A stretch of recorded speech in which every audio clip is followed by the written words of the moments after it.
আসসালামু আলাইকুম বন্ধুরা, শুভ সকাল। কেমন আছেন আপনারা? আশা করি ভালো আছেন। আল্লাহর রহমতে আমিও ভালো আছি। তো বাহিরে কিন্তু বৃষ্টি হচ্ছে, তো সারা রাত বৃষ্টি হয়েছে, এখনও বৃষ্টি পড়তে আছে আর কি। তো মেয়ের স্কুলে যাব, আশা করি বৃষ্টি একটু পরে কমে যাবে আর কি, না হলেও যেতে হবে যেহেতু এখন সামনে পরীক্ষা, তো এখন যাওয়াই লাগবে আর কি। তো রাতের কিছু থালা বাসন ছিল, তো রাত্রে মাজতে পারিনি, শরীরটা ভালো লাগতেছিল না, তো এখন আর কি সেগুলো মেজে নেব।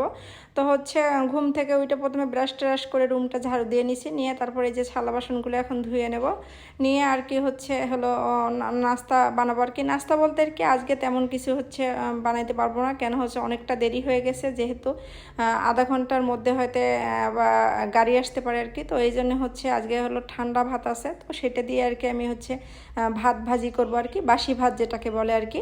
তো নর্মালি রুটি বানাতে গেলে এখন অনেক সময় লাগবে, তো সেই সময়টা আমার হাতে নেই। তো আমি এই যে ফ্রিজে রাতের ভাতটা রেখে দিয়েছিলাম, তো সেটা দিয়ে আজকে ভাত ভাজি করব।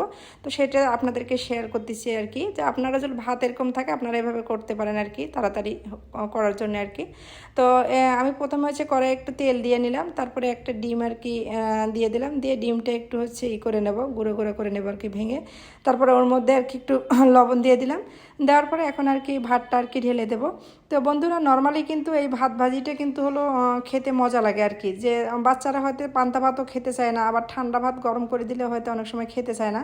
তো এইভাবে যদি আপনারা করে দেন আর কি, তো খাবে। তো আমরা বড়রা অনেক কিছুই খেতে পারি, আসলে বাচ্চারা সকালবেলা অনেক খেতে চায় না, মানে স্কুলে যা হয়তো টিফিন আছে, তো টিফিন হালকা খাইলে হয়, তো বাসায় যদি একটু ভাত খেয়ে নিয়ে যেতে পারেন, তো অনেক সময় যেহেতু থাকে আবার কোচিং করে, তো সেক্ষেত্রে আর কি সকালবেলা ভাতটা খেলে একটু ভালো হয়। তো এই জন্য আমি নর্মালি রুটি বা ভাত খাওয়ানোর চেষ্টা করি সকালবেলায়।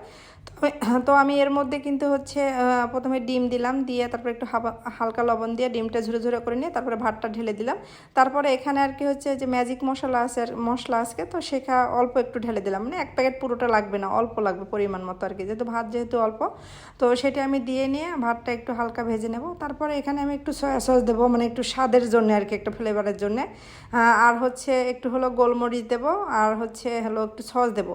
তো বন্ধুরা, সস কিন্তু বাচ্চারা এমনিতে নর্মালি পছন্দ করে, তো সেক্ষেত্রে একটু আপনি সস দিতে পারেন আর কি। তো এখানে কিন্তু আপনি নর্মালি যেরকম ফ্রাইড রাইস রান্না করে, সেক্ষেত্রে আপনি টমেটো দিতে পারেন, গাজর দিতে পারেন, ক্যাপসিকাম দিতে পারেন। তো যেহেতু আমার বাসায় এটা নেই এবং আমার মেয়ে এগুলো পছন্দ করে না অতটা, তো এই জন্য ও যেভাবে খায় সেভাবে করার চেষ্টা করলাম। তো এই যে দেখেন আমার ভাত ভাজি আর কি তৈরি হয়ে গেছে। তো আশা করি আপনাদের এই ভাত ভাজিটা ভালো লাগবে। তো নর্মালি আপনাদের যখন ঠান্ডা ভাত থাকে অবশ্যই একদিন হলেও এইটা তৈরি করে খাবেন, আশা করি আপনাদের ভালো লাগবে আর কি। তো ভিডিওটিতে ভালো লাগলে লাইক, কমেন্ট এবং শেয়ার করবেন এবং আমাদের পাশে